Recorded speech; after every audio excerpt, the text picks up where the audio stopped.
На 12.7.2016 година во секторот за внатрешни работи Битола од СТ 57 годишен од Битола, вработен во земјоделскиот комбинат Југ, пријавена е кражба на пченица.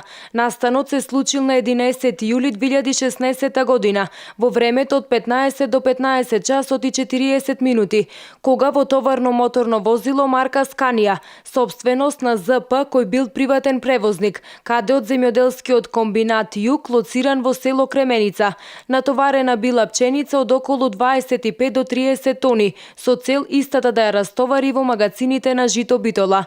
Истиот ден околу 16 часот пријавениот растоварил дел од товарената пченица, поточно 2440 килограми во стовариште. Причината е материјална штета од околу 25.000 денари. За настанот известен е дежурен јавен обвинител, кој дал насока да се изготви записник за примање на пријава за КД кражба по член 235 од Кривичниот законник. Основното јавно обвинителство Битола до секторот за внатрешни работи Битола треба да достави известување со насоки за понатамошно постапување, според новиот закон за кривична постапка, пошто целокупниот материјал ќе биде доставен до основното јавно обвинителство Битола, се вели во соопштението од секторот за внатрешни работи Битола.